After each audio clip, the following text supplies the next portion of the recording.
and expect nothing but the best. It's Bigger 10. Here's Steve Dace. And here we are on Rivalry Weekend here on Bigger 10. I'm Steve Dace alongside Aaron McIntyre. Always a bittersweet moment, Aaron. We play all season to get to this, the most pivotal of weekends, right? But then you also remember that it's kind of over for the most part after this. It's a little bit like Christmas. It's all about getting to Christmas Day, and then you're like, the day after, you're like, it's done. Oh, yeah. It's done. Another 365 days to go. How are you, man? Doing all right. You ready to go for some Rivalry Weekend? Absolutely. All right, let's start, though, by taking a look back at last weekend. As we start here, the Big Five on Bigger 10. The Buckeyes, I don't even know how to describe that. A dressing down, a reality check, a woodshed beating, a poleaxing. I mean, they got strip-mined. Whatever it was, the Buckeyes absolutely curb-stomping Michigan State. If it's possible to say that when it was 49-0 at halftime, it still wasn't that close, this game would qualify for that. Was this, given the stakes and the rankings of the teams, was this the most impressive display by any college football team so far this entire season, Aaron? Yeah, I'd say it was. I don't think there's much of a debate about that. The only thing I think Ohio State could have done better is scoring a 2-point conversion after that last touchdown of the first half. I wanted to see that just to see if it was possible for a team to hang a 50-burger on another team of the same, well, on somewhat equal footing or equal caliber in the same division. I think this started a couple of weeks ago. Ohio State was in a dogfight with Nebraska on the road in Lincoln. You know, not quite as tough, maybe a place to play as it has been in years past. But I really thought that was Ohio State's best game because they really hadn't faced, to that point, an offense as dynamic as Nebraska's could be.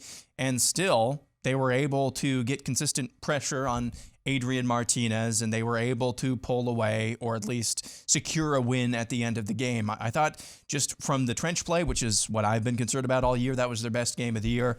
I think against Purdue, their offense really showed you what it can do when it's clicking at full speed. And then I think on Saturday, they just put it all together. They are playing their best football at the absolute best time right now. And I said this off the air. I can't remember if I said it on the air a couple of weeks ago. I actually, given what I've seen from their defense and their defensive line in particular, I would not have wanted to be Ohio State going into the college football playoff because I thought that they'd get exposed. Now I'm not sure I want to play Ohio State in the college football playoff because they seem to have it all going right now. Which brings us to topic number 2, the game. Renews itself after a 2-year absence, although this Michigan fan would argue it's had about a 20-year absence. It's not a rivalry anymore. Michigan has only won 2 of these since 2003. Purdue has more wins over Ohio State this century than Michigan does, and Purdue doesn't even play them every year. Still, it is a grand spectacle, grand tradition. It's the most watched game in our conference on television every single year. And with both teams now potentially in the top 4, depending on what happens when the college football playoff rankings, but at the very least, both in the top 5, the stakes are obviously huge. The winner wins the East and goes to Indianapolis. For Ohio State, it's their home away from home. For Michigan, as difficult as this is to believe, the Wolverines have never played in the Big Ten championship game. Now, the biggest cause for that, of course, is the team on the other side. This is the 3rd time, Aaron, that Harbaugh has brought a 10-1 team into this game. The previous 2, 2016, a heartbreaking loss in double overtime in Columbus, one of the most controversial games in the history of the series. And then in 2018, the Wolverines favored in Columbus for the first time in 20 years and got absolutely curb stomped in Urban Meyer's last game.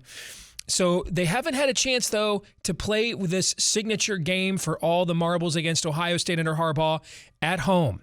Michigan has also been rounding into form, just a little bit quieter than Ohio State. They looked very impressive last week against Maryland, scored explosive touchdowns on offense, defense, and special teams, actually in just one quarter of that game.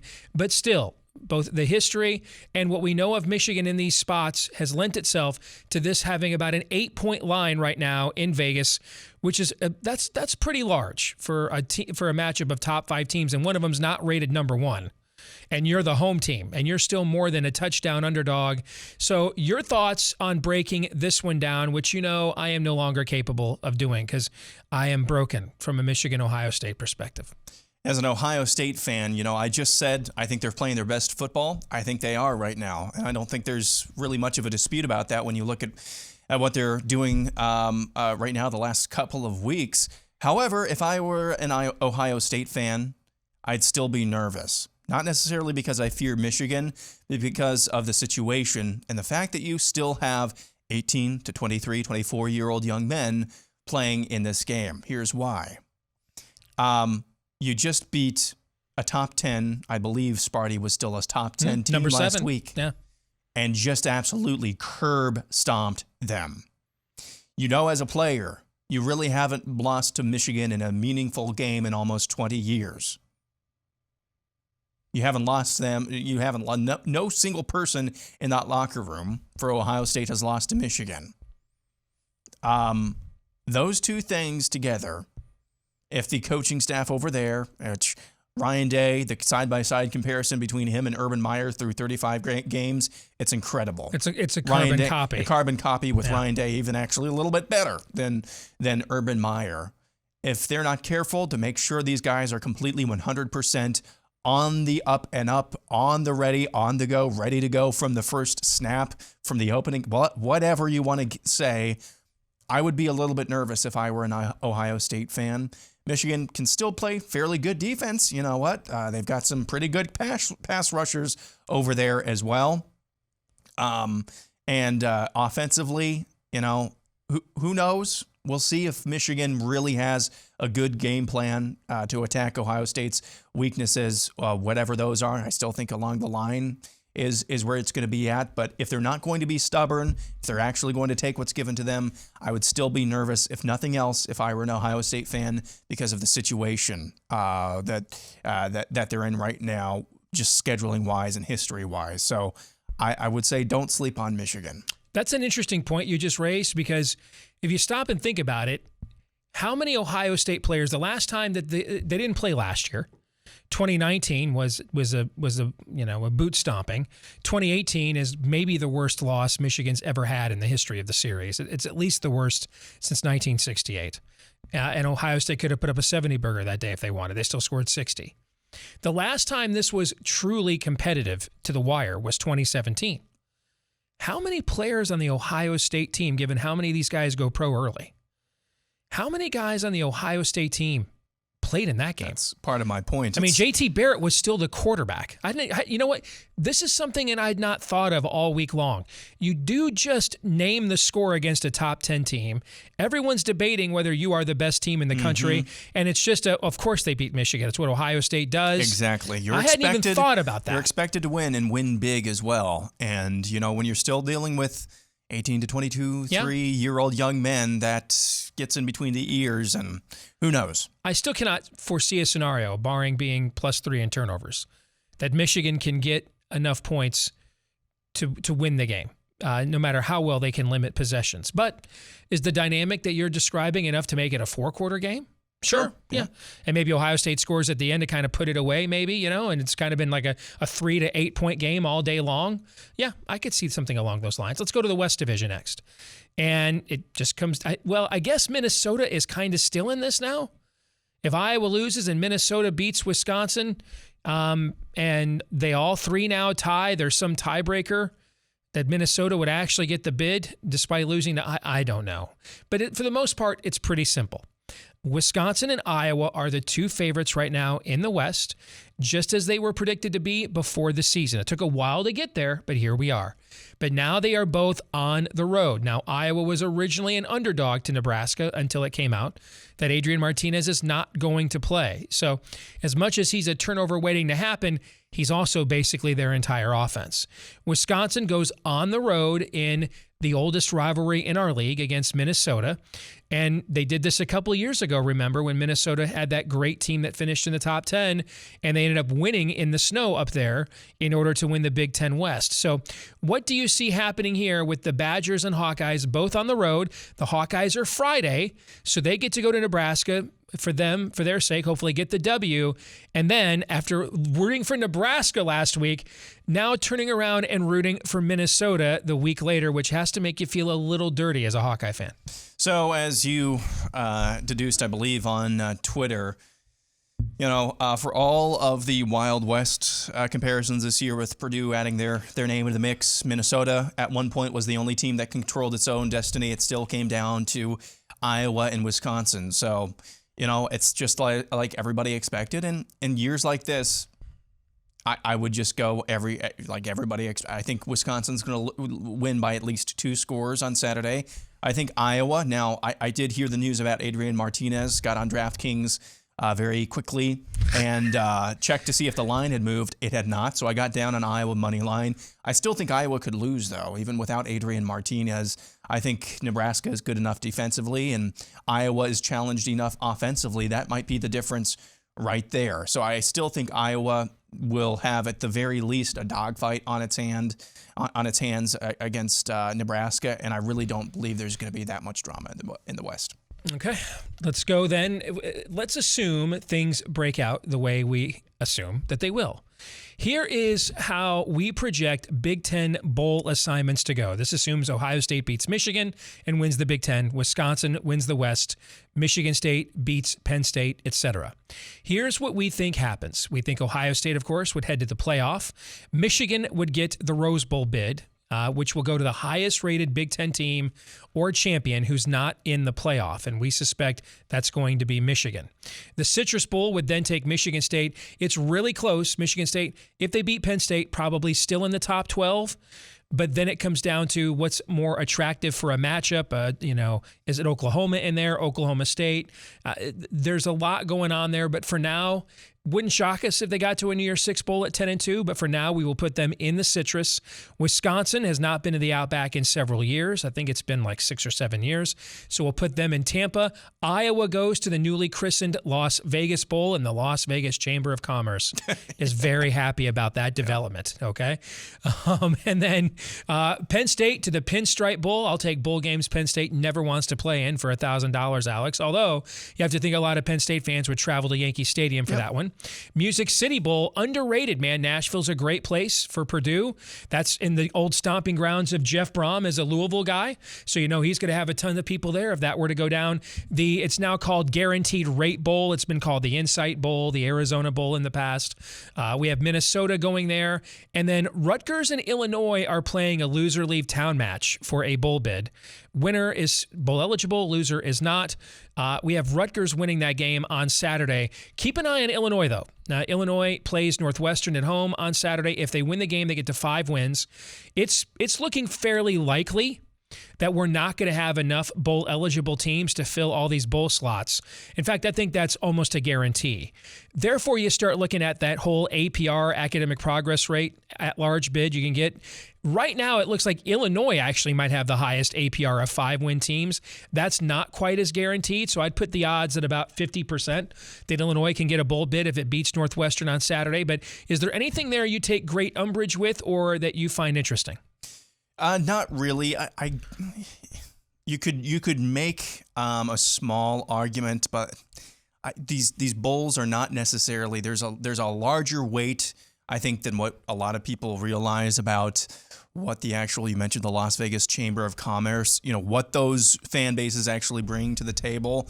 I want to say you could make an argument for Purdue hopping up a notch as well based on their resume, but do they really have that big of a fan base? Not really. Penn State makes more, has a bigger fan base, obviously, and it's a little bit I don't know. I think that could play into factoring into these bowl games as well.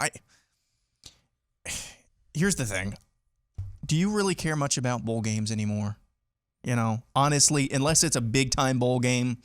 I think for a lot of these programs, I don't so much, but I'll watch almost as many as I can because I won't get any more games for 9 months. Exactly. Okay. So it's like I really don't care if Iowa plays in the Pinstripe Bowl, the Las Vegas Bowl, or the Quick Lane Bowl. I guess, yeah. No, don't send us to Detroit. That's the only thing I ask. Otherwise, you know what? It's football for some of these developmental programs. That's a lot of extra practice. That's really invaluable. So I don't really have that much umbrage with any of these. Now, if Penn State were to beat Michigan State on Saturday, then I think you're probably going to swap Iowa and Michigan State. Then I think you probably see Iowa head to the Citrus Bowl, and then it's Michigan State, obviously, either to the Outback Bowl or the Vegas Bowl.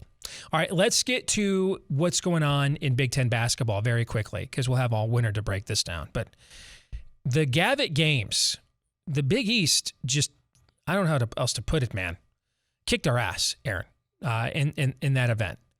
And now we got a little bit of revenge in non-Gavitt games events. Ohio State beat Seton Hall in another tournament the other night. And then you had Purdue with a 31-10 run down the stretch against Villanova. That's the kind of stuff championship teams do, stuff like that, okay? Purdue with a 31-10 run to come back from a double-digit deficit against Villanova and win that game. But overall, it has not been a good start for Big Ten basketball. You had Rutgers losing to Lafayette. Michigan was just a complete mess against Arizona. I don't even know how else to describe that. Illinois was up 23-8 to Cincinnati last night and lost by damn near 30 points. Okay, something's not going right within that program. Yeah. It just looks like, frankly, it kind of looks like we picked up from the disappointing NCAA tournament from last spring, and it's just kind of carried over early on into this season. Are you worried yet? Not really. I mean, nobody was talking about Pac-12 basketball really. Great point. Season. And look at the tournament that they had. Exactly. That's a great point. So it's just so random, and it's hard to judge things early on. So not going to bank on a huge turnaround for the Big Ten, but come tournament time, these early season tournaments, these early challenges. We'll have the Big Ten ACC Challenge here starting up next week, I believe. Mm-hmm. So I'm not really too worried about it yet. I will admit, other than just a couple of random Michigan, Indiana games, I've not really watched a whole lot of Big Ten basketball beyond Iowa yet. So I just know Illinois right now. I wouldn't say Michigan is necessarily an overhyped, maybe overrated, maybe. I wouldn't panic on them yet. Illinois, though, something based on what we've heard about Brad Underwood in that locker room, something's going wrong there. Well, I said all along that I thought Michigan was the best team in February and March, and it was just a matter of how quickly they'd get those pieces assembled. That's why I liked Purdue, because they were the more settled roster. Illinois clearly has a more settled roster than Michigan does, with Frazier, Curbelo, and Coburn all back. And they have looked shaky so far, but we'll break more of that down as the season commences. We'll come back, play our weekly game of Would You Rather here in a moment. But first, let me tell you about our friends over at DraftKings. This Thanksgiving, be thankful for free bets. That's right, DraftKings Sportsbook is an official sports betting partner of the NFL, and they have a Turkey Day no-brainer that you cannot miss. New customers can bet just $1 on any Thanksgiving NFL game and win $100 in free bets if either team just simply scores a single point. So download the DraftKings Sportsbook app right now, use the promo code BIGGER10, and then bet just $1 on any Thanksgiving NFL game, and you'll win $100 in free bets if either team scores even a single point. That's promo code BIGGER10, all one word, this Thanksgiving at DraftKings Sportsbook, an official sports betting partner of the NFL. And remember, if you or someone you know has a gambling problem and wants help, call the Michigan Department of Health and Human Services Gambling Disorder Helpline at 800-270-7117. 21 and older, Michigan only. Eligibility restrictions apply. See DraftKings.com/sportsbook for full terms and conditions. All right, let's get to our weekly game of Would You Rather here on Bigger 10. And Aaron, this one is for you.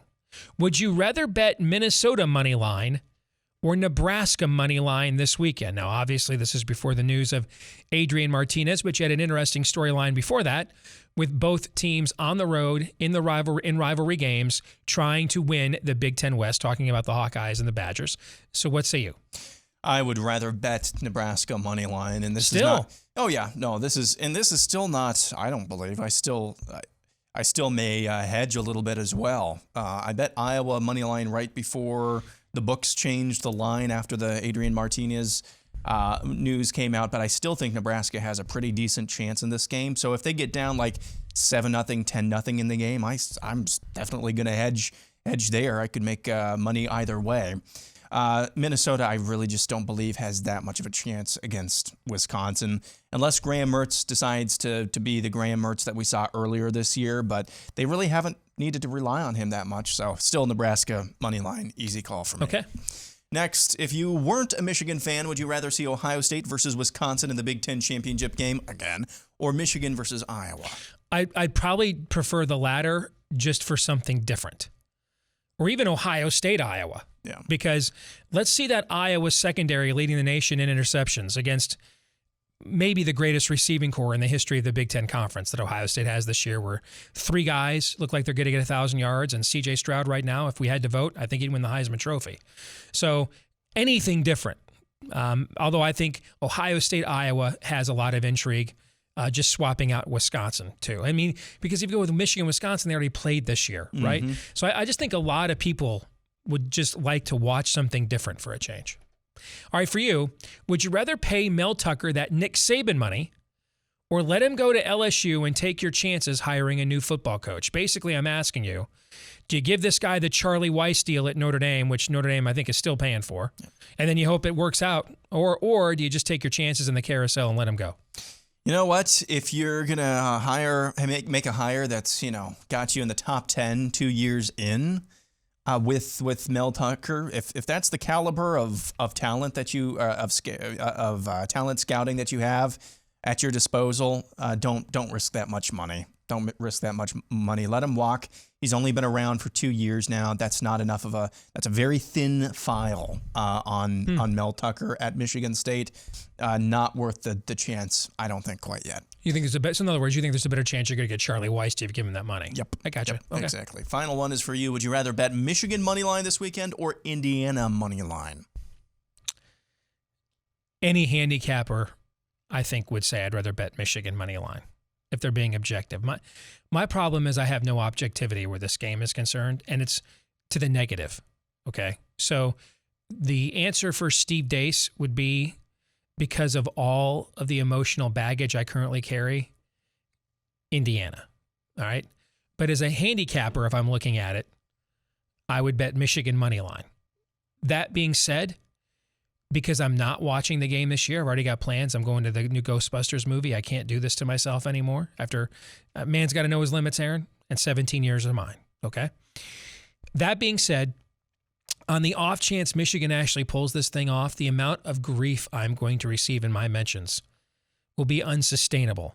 So as an emotional hedge against that possibility, I did put $100 down on Michigan plus 250 on the money line, just so I could cash a little money while putting up with what my mentions would look like in the event that would actually occur. That makes sense. Are you going to post a video or a picture of yourself at the theater? You really don't believe I'm going to do this, do you?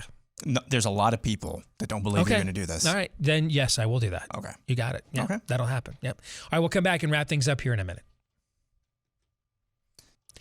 This week's Twitter poll results, we asked you, who is more likely to pull off an upset at home on rivalry weekend? And pretty overwhelmingly, Nebraska over Iowa was the answer. 58.6%, easily outdistancing the other two options. Minnesota, Wisconsin was second at 29.7%.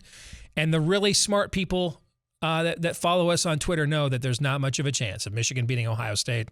In fact, I thought it's even higher at 11.7 than I would have guessed. I would have figured that this was well into the single digits, but some people, of course, hold on to idealism. Let's get to our feedback of the week. And this is from Travis Klanicki talking about Nebraska scrote stomping its fans every single week. And he sent us this gif of literally a scrote stomping. I mean, every single week, dude, if they play somebody good, Aaron, you know it. Someone's going to make a mistake. Someone's not going to make up a play. The refs aren't going to call pass interference. Yep. I mean, but it happens to them every week against every good team. I think what remains to be seen for the Scott Frost era is if there's going to be a progression to the mean or if this is just the mean for Nebraska, because it is something else somehow, some way, every single game. The beginning of that game I saw on my phone, I couldn't watch basically any games on Saturday, but I saw on my phone Wisconsin taking advantage of that just terrible special teams from Nebraska. I mean, how much worse could you get on special teams? And I'm like, oh boy, here we go. But no, I mean, I was pulling for them at the end, obviously like every other Iowa fan, but they just couldn't get it done. And it's a shame for Nebraska fans, but there's always next year. Well, that'll do it. There's always next week here on Bigger Ten when we will be back. We'll preview the Big Ten championship game, so basically Ohio State and Wisconsin, and get more in depth into bowl pairings as well as Big Ten basketball with the Big Ten ACC Challenge next week. Hopefully all of you have a great Thanksgiving. Enjoy it immensely. We appreciate all of you. Please like, rate, subscribe, share, follow, 5-star review, whatever is the case, however you watch or listen, whether it's right here on YouTube or iTunes or other places. And don't forget to follow us on Twitter at Bigger10 as well. Again, happy Thanksgiving. For Aaron McIntyre, I'm Steve Days. We'll see you next week right here on Bigger 10.